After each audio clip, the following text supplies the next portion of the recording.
धर्म बड़ा या लक्ष्मी। एक बार धर्म और लक्ष्मी जी में बहस हो गई। धर्म बोले कि मैं श्रेष्ठ हूँ और लक्ष्मी बोली कि मैं श्रेष्ठ हूँ। दोनों स्वर्ग के राजा इंद्र के पास गए। इंद्र ने उनसे पूछा, आप दोनों आज अचानक मेरे पास कैसे आए हैं? तब धर्म और लक्ष्मी जी ने अपनी बात इंद्र के सामने रखी।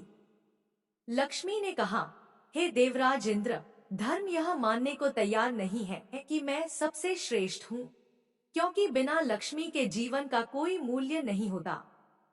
तभी धर्म ने कहा, हे देवेंद्र, धर्म के बिना जीवन का भी कोई औचित्य नहीं रहता। इसलिए मुझे लगता है कि मैं श्रेष्ठ हूँ।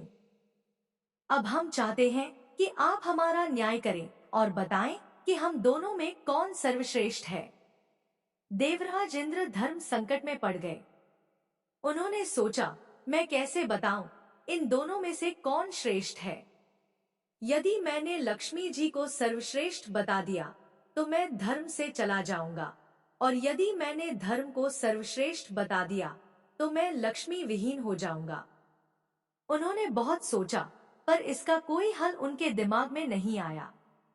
आखिर में उन्होंने दोनों से कहा, धरती पर मुझसे भी ज्यादा एक न्यायप्रिय राजा है। उस राजा का नाम विक्रमादित्य है। आप दोनों उसके पास जाओ और उससे अपना न्याय करवाओ। वह आप दोनों का न्याय बड़ी सरलता से कर देगा।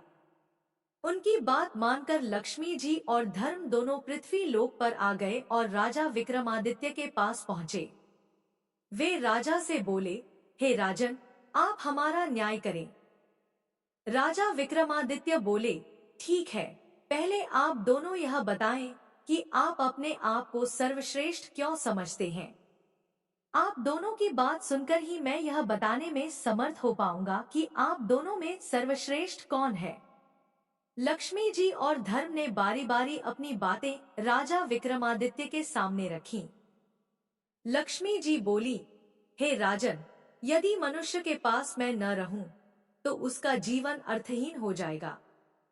इसीलिए मैं खुद को श्रेष्ठ बता रही हूं। तभी धर्म बोले, हे राजन, लक्ष्मी के बिना जीवन तो फिर भी चल सकता है, पर धर्महीन होने के बाद मनुष्य के जीवन का अर्थ समाप्त हो जाएगा। इसलिए मैं सर्वश्रेष्ठ हूँ। लक्ष्मी जी और धर्म ने अपनी अपनी बात राजा विक्रमादित्य के सामने रखी। लक्ष्मी जी बोली, हे राजन, अब आप ही हम दोनों का न्याय करें और बताएं कि हम दोनों में कौन श्रेष्ठ है। राजा विक्रमादित्य बहुत विद्वान थे। वह समझ गए कि यह एक अत्यंत कठिन न्याय है। यदि मैंने माता लक्ष्मी को श्रेष्ठ बता दिया तो मैं धर्म से विरक्त हो जाऊंगा, और यदि मैंने धर्म को श्रेष्ठ बता दिया तो लक्ष्मी जी मुझसे रूठ जाएंगी। उन्होंने कुछ देर तक सोचा और फिर निर्णय लिया कि धर्म चला जाएगा तो समझो सब कुछ चला जाएगा। इसलिए मैं धर्म को ही सर्वश्रेष्ठ बताऊंगा। आखिर में उन्होंने दोनों से कहा, मेरे ज्ञान के अनुसार धर्म ही सबसे श्रेष्ठ है। धर्म के बिना जीवन का कोई अर्थ नहीं रह जाता। एक बार यदि लक्ष्मी न भी रही तो भी काम चल जाएगा। राजा विक्रमादित्य के इस न्याय से माता लक्ष्मी उन पर क्रोधित हो गई और उनका सारा राज्य और धन वैभव गायब कर दिया। अब विक्रमादित्य दर दर के भिखारी हो गए। ऐसे में उन्होंने अपने राज्य से जाना ही उचित समझा। उन्होंने अपनी तलवार उठाई और अपने घोड़े को लेकर राज्य से निकल पड़े। वह एक नदी के पास पहुंचे। अब उन्हें भूख भी लग गई थी, इसलिए उन्होंने सोचा कि नदी से कुछ मछलियां पकड़ी जाएं। उन्होंने नदी से कुछ मछलियां पकड़ी और उन्हें नदी के किनारे पर रख दिया। उन्होंने सोचा कि स्नान के उपरांत में इन मछलियों को खा लूंगा। जैसे ही वह नहाकर नदी से बाहर आए तो देखा सारी मछलियां जल में कूद गईं। वह समझ गए कि यह सब लक्ष्मी जी के क्रोध के कारण हुआ है। वह कुछ नहीं बोले और भूखे ही अपनी बहन के घर की तरफ चल पड़े। उनकी बहन को वहां के गुप्तचर ने बताया कि तुम्हारा भाई विक्रमादित्य तुमसे मिलने आ रहा है। उसने जब पूछा कि उसका भाई कैसे आ रहा है तो गुप्तचर ने बताया कि वह अकेला ही घोड़े पर फटे हाल वस्त्रों में आ रहा है। यह सुनकर उसकी बहन ने कहा, उसे घोड़ों के अस्तबल में ठहरने को कहो। विक्रमादित्य को घोड़ों के अस्तबल में ठहराया गया और खाने के लिए उन्हें चोकर की रोटी दी गई। यह देखकर वह समझ गए कि लक्ष्मी जी की नाराजगी का असर दिख रहा है। उन्होंने वह रोटियां वही जमीन में गड्ढा खोदकर धरती में गाड़ दी और बोले, हे धरती माँ, जब मैं दोबारा यहाँ आऊंगा तो आपसे ले लूंगा। आप यह रोटियां इसी स्थिति में संभाल कर रखना। इसके बाद बिना किसी को बताए वह वहां से रवाना हो गए। अगले दिन सुबह वह अपने एक प्रिय मित्र के पास पहुंचे। मित्र ने उनका बहुत स्वागत किया। खाने के लिए उन्हें तरह तरह के व्यंजन परोसे गए। जब राजा विक्रमादित्य खाना खाने बैठे तो उन्होंने देखा कि खूंटी पर नौलखा हार टंगा हुआ था। जैसे जैसे वह भोजन खाते जा रहे थे वैसे वैसे खूंटी भी नौलखा हार को निगल रही थी। वह समझ गए कि यह भी देवी लक्ष्मी की एक चाल है। जब उनके मित्र की पत्नी ने खूंटी से हार गायब देखा तो उसने विक्रमादित्य पर चोरी का आरोप लगा दिया। विक्रमादित्य ने अपनी सफाई में कुछ भी नहीं कहा। उनका मित्र जानता था कि विक्रमादित्य ऐसा नहीं कर सकते, इसलिए उसने अपनी पत्नी को समझाने की बहुत कोशिश की, लेकिन वह नहीं मानी। अब विक्रमादित्य वहां से चल पड़े और दूसरे राज्य में पहुंच गए।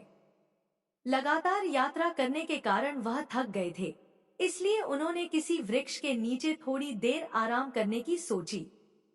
जब वह पेड़ के नीचे बैठे तो थकान के कारण कुछ ही देर में उन्हें नींद आ गई।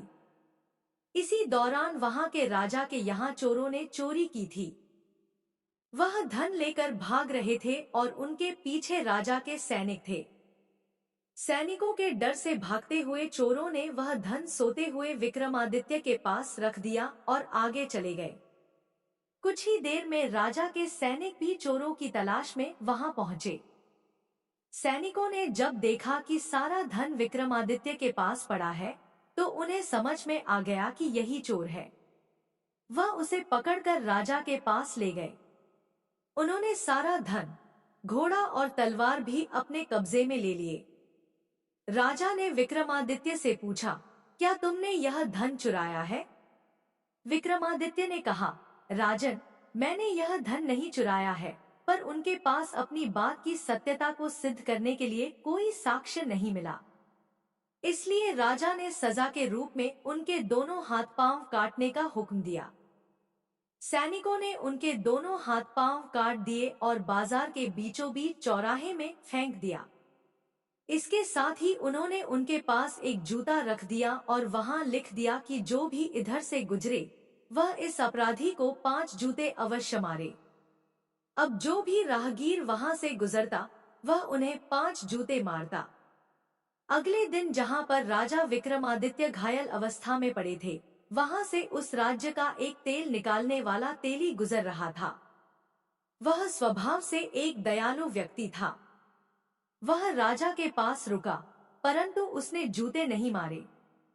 राजा विक्रमादित्य ने उससे कहा, हे मित्र, मेरे पांव पर मक्खियां बैठ रही हैं जो मुझे पीड़ा पहुंचा रही हैं। इसलिए तुम मेरे जख्मों पर यह थोड़ा सा तेल लगा दो तो तुम्हारा बहुत उपकार होगा। तेली हंसा और बोला, एक तो मैं तुम्हें जूते मारने की सजा नहीं दे रहा हूँ, ऊपर से तुम मुझसे तेल की आशा करते हो। राजा ने उनसे प्रार्थना की तो उसने थोड़ा सा तेल उनके जख्मों पर लगा दिया। उस दिन जब वह तेल बेचने गया तो शाम तक तेल बेचने के बाद भी उसका तेल उतने का उतना ही रहा। उसे बड़ा आश्चर्य हुआ कि आज ऐसा क्या हुआ कि इतना तेल बेचने के बाद भी मेरे घड़े का तेल कम क्यों नहीं हो रहा है। उसकी समझ में आ गया कि यह सब उस घायल व्यक्ति के कारण हो रहा है। अवश्य ही वह कोई देवात्मा है। शाम को जब तेल बेचने वाला तेली अपने घर पहुंचा तो वह बहुत खुश था। उसकी पत्नी ने प्रसन्नता का कारण पूछा तो उसने अपनी पत्नी को सारी बात विस्तार से बता दी। वह व्यक्ति बोला, वह कोई दिव्य आत्मा है। उसकी पत्नी ने कहा, आप किसी प्रकार उस व्यक्ति को अपने घर ले आओ। हमारे कोई संतान नहीं है, इसी बहाने हमें संतान सुख भी प्राप्त हो जाएगा। तेली कहने लगा, राजा से पूछे बगैर हम उसे अपने घर नहीं ला सकते, इसलिए पहले हमें इस संदर्भ में राजा से इजाजत लेनी होगी। तेली की पत्नी बोली, आप कल सुबह जाकर राजा से बात कर लो, अब देरी करना उचित नहीं है। अगले दिन प्रातःकाल वह तेली राजा से मिलने राजमहल पहुंच गया। राजा ने तेली से आने का कारण पूछा तो तेली बोला, मालिक, यदि आप आज्ञा दें तो मैं उस ललंग व्यक्ति को अपने घर ले जाऊं। हमारे कोई संतान नहीं है, इसलिए हमारी इच्छा है कि हम उसे अपने साथ रखकर संतान सुख प्राप्त करें। राजा कुछ देर सोचता रहा, फिर बोला, वैसे भी वह व्यक्ति हमारे लिए किसी काम का नहीं है, तुम उसे अपने घर ले जा सकते हो। राजा की आज्ञा मिलते ही वह तेली विक्रमादित्य को अपने घर ले आया। विक्रमादित्य के उसके घर में पहुंचने के बाद से उसके हर कार्य अच्छे ढंग से होने लगे। वह विक्रमादित्य की जितनी सेवा करते, उनकी समृद्धि उतनी ही बढ़ती जाती। इधर राजा की राजकुमारी बहुत ही विदुषी थी। वह लगभग हर कला में पारंगत थी और शाम को दीपक राग गाकर महल और शहर के दियों को प्रज्वलित करती। फिर जब वह रात को दिए बुझा देती, विक्रमादित्य फिर से दीपक राग गाकर दिए प्रज्वलित कर देते। जब 2-3 दिन ऐसा हुआ तो राजकुमारी को विश्वास हो गया कि राज्य में कहीं न कहीं विक्रमादित्य रहते हैं, क्योंकि दीपक राग गाने वाले गिनती के ही लोग हैं जिनमें विक्रमादित्य सर्वश्रेष्ठ थे। उन्हीं दिनों राजा ने राजकुमारी का स्वयंवर रचा दिया। दूर दूर के राजाओं और राजकुमारों को आमंत्रित किया गया। जिस दिन स्वयंवर था, उससे पिछले दिन विक्रमादित्य ने तेली से कहा, हे पिताश्री, मैं भी स्वयंवर देखना चाहता हूँ, इसलिए आपसे प्रार्थना है कि मुझे कल वहां पर लेकर चलो। तेली ने समझाया, तुम चल फिर नहीं सकते, तुम्हें कहीं कोई चोट न लग जाए। लेकिन जब विक्रमादित्य अपनी बात पर अड़ गए तो तेली उन्हें स्वयंवर में ले जाने के लिए राजी हो गया। वह बोला, कल प्रातः में तुम्हें स्वयंवर दिखाने ले चलूंगा। थोड़ी देर बाद राजा के यहाँ से तेली को संदेशा आया कि राजा को 100 घड़ा तेल कल सुबह तक चाहिए। तेली ने कहा, भाई, यह कैसे संभव हो सकता है? यह तो बहुत ज्यादा है। संदेश लाने वाला बोला, मैं कुछ भी नहीं जानता, राजा के आदेश से आपको यह कार्य करना होगा, वरना आप सजा के लिए तैयार हो जाएं। तेली बहुत ज्यादा तनाव में आ गया। यह तो असंभव कार्य था। वह बहुत दुखी था। तभी विक्रमादित्य ने पूछा, पिताश्री, आप इतना चिंतित क्यों हैं? तेली ने अपनी चिंता का कारण बताया तो विक्रमादित्य ने कहा, आप उनसे सघट मंगवा लें और चिंता न करें। मुझ पर विश्वास करें, कल हम उन्हें सघट तेल अवश्य दे देंगे। तेली को विक्रमादित्य की शक्तियों का भान था। उसने राजा को कहकर सघट मंगवा लिए। रात में विक्रमादित्य तेली से बोले, अब आप दोनों आराम से सो जाएं, मैं रात में सघट तेल निकाल दूंगा। तेली की पत्नी बोली, बेटा, तेरे हाथ और पांव नहीं है, बता तू कैसे बैलों को चला पाएगा? विक्रमादित्य ने कहा, माँ, तू निश्चिंत हो, सो जा, मैं सब कार्य कर लूंगा। रात में विक्रमादित्य ने 100 घट तेल निकाल दिए। सुबह जब राजा के व्यक्तियों ने देखा तो आश्चर्य से भर गए। तेली और उसकी पत्नी को अब पूर्ण विश्वास हो गया कि यह लड़का जरूर कोई देवता है, इसलिए अब कोई चिंता नहीं करनी चाहिए। अगले दिन तेली ने विक्रमादित्य को नहला धुला कर नए वस्त्र पहना दिए और फिर उन्हें ले जाकर स्वयंवर में दूर बैठा दिया। कुछ समय उपरांत जब सभी राजा और राजकुमार आ गए तो राजकुमारी को वर के चुनाव के लिए भेजा गया। राजकुमारी ने उन लोगों में विक्रमादित्य को तलाशना शुरू किया, लेकिन उसे राजाओं में कोई ऐसा नहीं दिखाई पड़ा जो विक्रमादित्य लगे। तभी उसकी निगाह दूर बैठे अपंग व्यक्ति पर गई। उनमें उसे बहुत तेज दिखाई पड़ा। उनका तेज देखकर वह समझ गई कि वही राजा विक्रमादित्य है। बस फिर क्या था, वह माला लेकर उनकी ओर चल पड़ी और पास पहुंचकर माला उनके गले में डाल दी। वहां उपस्थित अन्य लोग आश्चर्यचकित हो गए कि आखिर राजकुमारी ने ऐसा क्यों किया। राजकुमारी के परिवार के लोगों ने कहा कि लगता है राजकुमारी की तबीयत सही नहीं है, इसलिए यह गलती हो गई है। सबने राजकुमारी को पंखा किया, जल पिलाया और फिर से वर के गले में डालने के लिए माला दी। राजकुमारी ने माला फिर से विक्रमादित्य के गले में डाल दी। वहां उपस्थित जनसमूह को लगा कि राजकुमारी का स्वास्थ्य सही नहीं है, इसलिए वह इस प्रकार का व्यवहार कर रही है। इतनी सुंदर राजकुमारी आखिर क्यों एक अपाहिज के गले में माला डाल रही है। लोगों के सुझाव से राजकुमारी को दोबारा माला दी गई ताकि वह सही वर का चुनाव कर सके। पर इस बार भी राजकुमारी ने विक्रमादित्य के गले में ही माला डाली। राजकुमारी के इस व्यवहार से वहां आए राजा और राजकुमार क्रोधित होकर राजकुमारी के पिता से बोले कि यदि आपकी पुत्री को एक अपाहिज से ही विवाह करना था, तो आपने हम सबको निमंत्रण क्यों भेजा। राजा भी बहुत शर्मिंदा थे, पर क्या करते, सामाजिक नियमों का पालन करना भी जरूरी था। इसलिए उन्होंने राजकुमारी का विवाह उस अपाहिज के साथ करवा दिया और राजमहल से विदा कर दिया। राजकुमारी राजा विक्रमादित्य के साथ उस तेली के यहाँ आकर रहने लगी। तेली और उसकी पत्नी इस बात से चिंतित थे कि राजकुमारी आखिर उनके साथ कैसे रह पाएगी, पर राजकुमारी ने उनकी चिंता को निरर्थक साबित कर दिया। वह उनके साथ सहजता से रहने लगी। एक दिन विक्रमादित्य ने राजकुमारी से कहा कि आज उनका हिरण का मांस खाने का मन है। वह जाकर अपने भाइयों से ताजा शिकार किए किसी हिरण का मांस लेकर आए।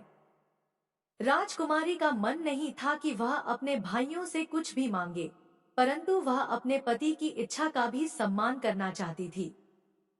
इसलिए मन मारकर वह अपने भाइयों के पास गई। जब उसकी भाभी ने उसके आने का कारण पूछा, तो उसने उन्हें यह बताया कि उसकी हिरण का मांस खाने की इच्छा है। वहां उसने विक्रमादित्य की इच्छा को अपनी इच्छा बताया। वह नहीं चाहती थी कि कोई उसके पति के बारे में कुछ गलत कहे, पर फिर भी उसकी भाभियों ने उसे उसके पति के बारे में सुनाया और बोली, जब हिरण के मांस का इतना ही शौक था, तो किसी अच्छे व्यक्ति को पति के रूप में चुनती। राजकुमारी उनकी जलिकती बातें सुनकर वापस आ गई। उसने सारी बातें विक्रमादित्य को आकर बताई। विक्रमादित्य ने कहा कि कोई बात नहीं, तुम उनसे मेरी तलवार और मेरा घोड़ा मांग लाओ। राजकुमारी जब वापस जाने लगी, तो विक्रमादित्य को कुछ याद आया। उन्होंने राजकुमारी को अपना एक रुमाल यह कहते हुए दिया कि मेरी तलवार और घोड़ा कोई दिक्कत करे, तो यह रुमाल उन्हें दिखा देना, वह चुपचाप आ जाएंगे। जब राजकुमारी वापस महल पहुंची, तो उसकी भाभियों ने उसका फिर मजाक बनाया। राजकुमारी बोली, इस बार मैं हिरण का मांस नहीं, उनका घोड़ा और उनकी तलवार लेने आई हूँ। तलवार और घोड़े ने भी वहां आतंक मचा रखा था, कोई उनके करीब नहीं जा पा रहा था। जब राजकुमारी ने उनकी मांग की, तो भाभियों ने सोचा कि अच्छा है, यह उनका शिकार बन जाए, इससे हमें सुकून मिल जाएगा। उन्होंने वहां से दोनों को ले जाने को कह दिया।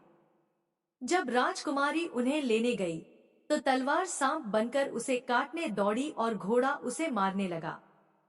राजकुमारी को विक्रमादित्य की कही बात याद आ गई।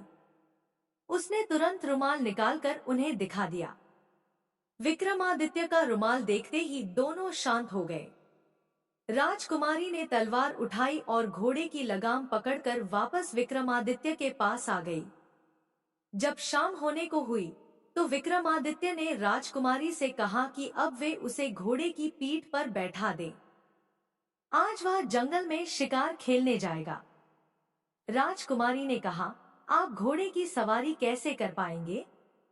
राजकुमारी ने तेली की मदद से विक्रमादित्य को घोड़े पर बैठा दिया, पर बिना किसी पकड़ के वह घोड़े से गिरने लगे। राजकुमारी यह सब देखकर बहुत दुखी हुई। उसकी आंखों में पानी भर आया। उसने आंखों के आंसुओं को छुपाने के लिए मुंह दूसरी ओर घुमा लिया। तभी उन्हें लगा कि जैसे घोड़े की लगाम को कोई उनके हाथों से खींच रहा है। उसने जल्दी घूमकर विक्रमादित्य की ओर देखा तो वह स्तब्ध हो गई। उसने देखा राजा विक्रमादित्य घोड़े पर सवार थे। वह बहुत खुश हुई।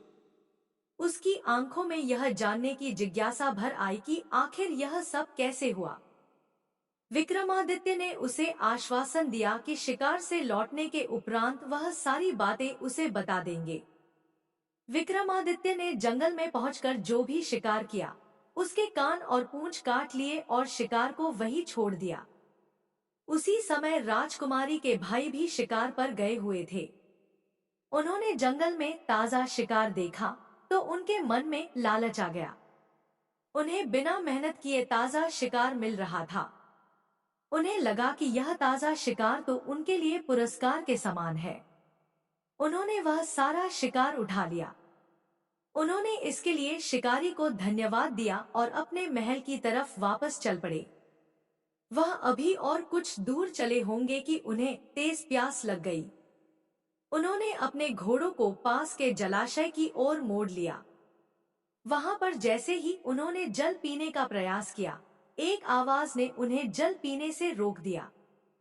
उन्होंने आवाज की दिशा में देखा तो पाया कि वहां एक योगी खड़ा था। एक राजकुमार ने योगी को जल पीने से मना करने का कारण पूछा तो योगी बोले, हे राजकुमारों, यहाँ का जल बिना मेरी अनुमति के कोई भी दूसरा जीव नहीं पी सकता। राजकुमारों का प्यास के कारण बुरा हाल था, इसलिए वह योगी से जल के लिए विनती करने लगे। योगी ने कहा कि यदि तुम जल पीना चाहते हो तो उसके लिए तुम्हें अपने कूलों पर गर्म सिक्के से गुदवाना पड़ेगा।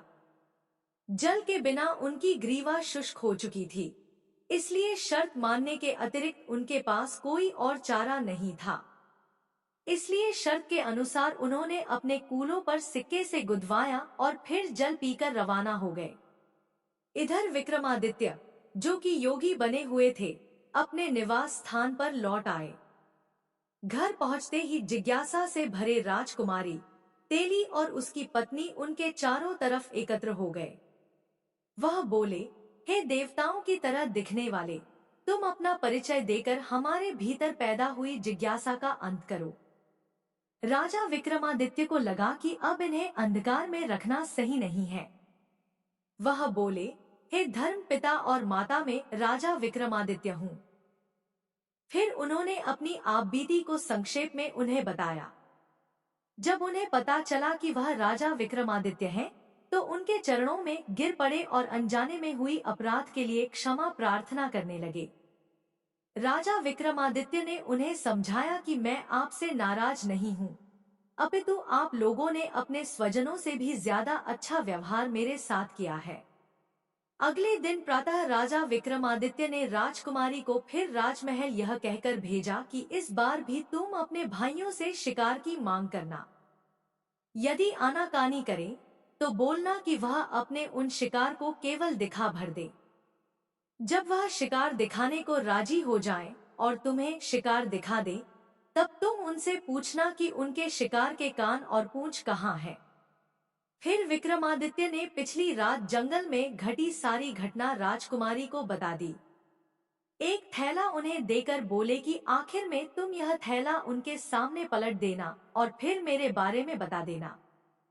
इस बार राजकुमारी बिना किसी संकोच के ही भाइयों के घर चल पड़ी।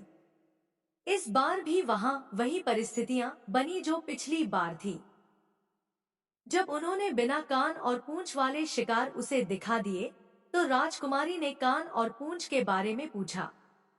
अंत में राजकुमारी ने वह थैला जो विक्रमादित्य ने उसे दिया था, उनके सामने पलट दिया। थैले में भरे कान और पूंछ नीचे बिखर गए।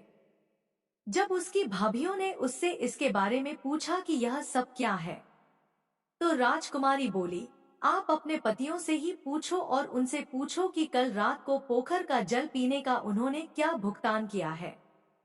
जब उसकी भाभियों ने अपने पतियों से इसके बारे में पूछा, तो सबने पिछली रात की सारी घटना बता दी। भाभियों ने आश्चर्य से राजकुमारी से पूछा कि इसके पास यह कान और पूंछ कैसे आए। तो उसने बताया कि वह योगी और कोई नहीं, स्वयं उसके पति थे। भाभियों ने व्यंग्य से कहा, यह कैसे संभव हो सकता है? एक अपाहिज यह सब कैसे कर सकता है? तब राजकुमारी ने बता दिया कि जिन्हें आप अपाहिज कह रही हैं, वह राजा विक्रमादित्य हैं। राजा विक्रमादित्य का नाम सुनते ही महल में खलबली मच गई। जब यह सूचना राजा को मिली, तो वह भी घबरा गए। आखिर उन्होंने ही विक्रमादित्य को दंड दिया था।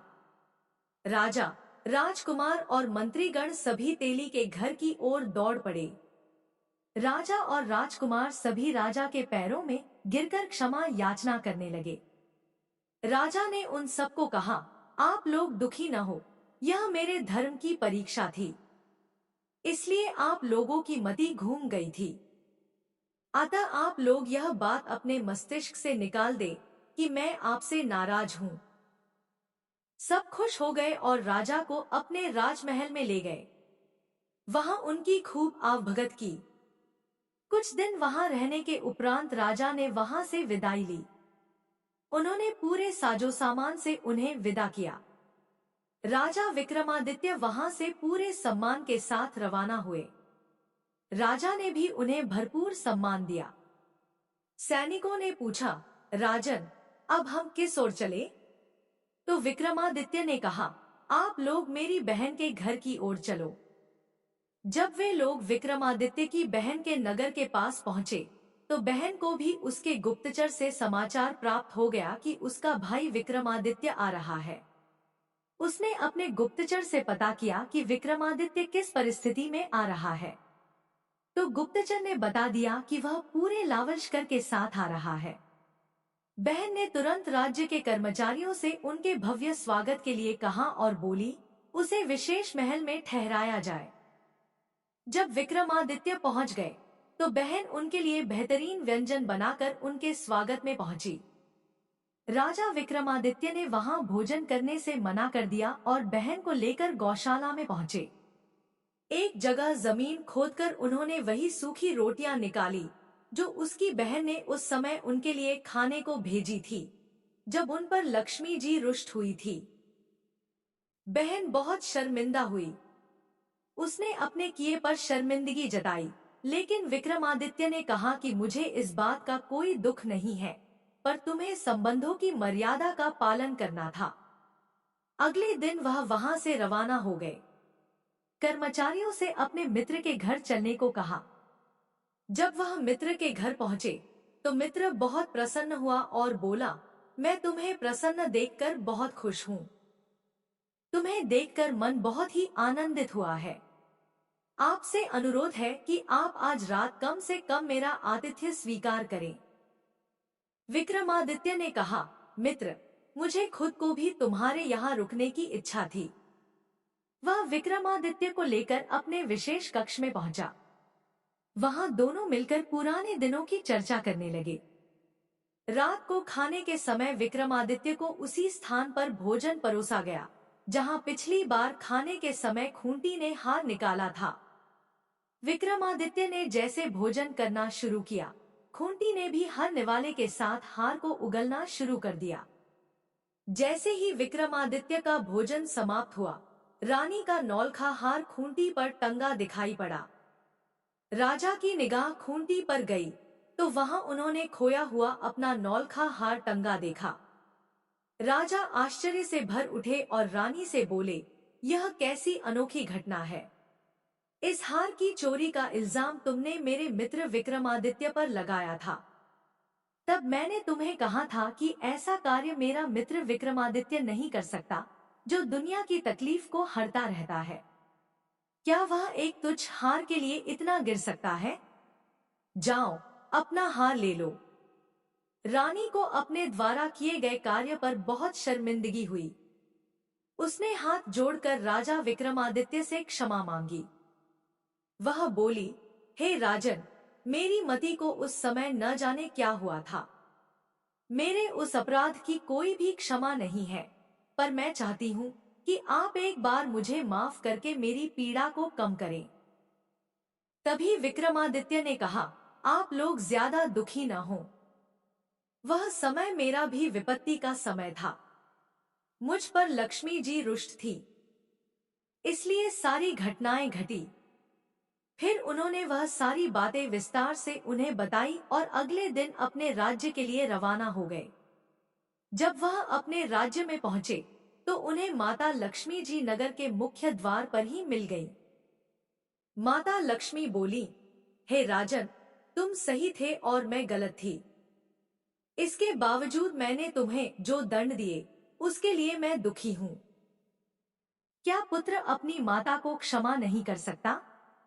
मां लक्ष्मी के मुख से ऐसे शब्द सुनकर विक्रमादित्य माता लक्ष्मी के पांव में गिर गए और बोले, हे मां, आप ऐसी बातें न करें। आपकी परीक्षा से मेरा और भी निखार हो गया, इसलिए मैं आपका आभारी हूँ। विक्रमादित्य की विनम्रता से मां लक्ष्मी बहुत ही प्रसन्न हुई और बोली, हे विक्रमादित्य, मेरा तुमको आशीर्वाद है कि जब तक दुनिया रहेगी लोग तुम्हें नहीं भूल पाएंगे। यह आशीर्वाद देकर मां महालक्ष्मी अंतर्ध्यान हो गई। अपने नगर में पहुंचकर राजा और राजकुमारी सुख से जीवन व्यतीत करने लगे। तो श्रोताओं, आज की हमारी वीडियो आपको कैसी लगी? हमें कमेंट करके जरूर बताएं।